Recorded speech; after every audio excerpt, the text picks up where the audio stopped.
In triangle UVX shown, angle XWV is a right angle. And we know that segment VW is congruent to segment UW. Which statement is not necessarily true? Answer choice A, XW is the angle bisector of angle VXU. Choice B, triangle UVX is an obtuse triangle. C, triangle UVX is an isosceles triangle.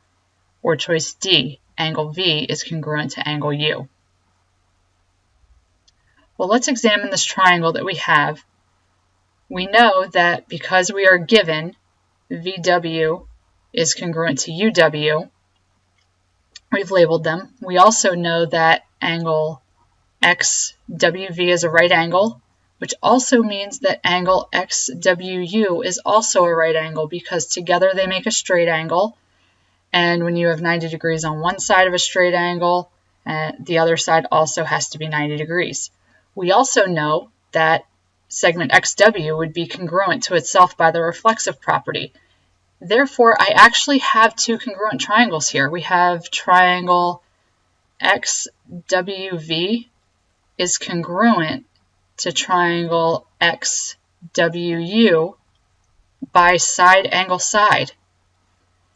And because both of these triangles are congruent, we can say that angle V is congruent to angle U because they're corresponding parts, and corresponding parts of congruent triangles are congruent, so choice D is ruled out.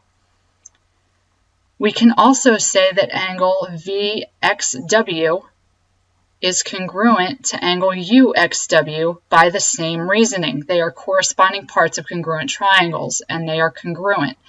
Therefore, XW is the angle bisector of angle VXU.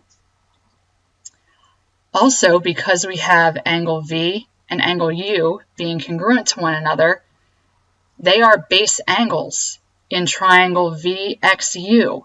And because they are base angles in that triangle, I can then say that segment VX is congruent to segment UX by the base angles converse. If you have base angles that are congruent, then the legs opposite them in the isosceles triangle will also be congruent. So therefore choice C is ruled out. And choice B is the only answer that's not necessarily true. Yes, we know that these two angles here are congruent, but together that doesn't necessarily make this an obtuse triangle. It could be an acute triangle. It could be a right triangle, and you could have a 45, 45, 90. We don't know enough information to prove that B is true. So that's why it is the answer to this question.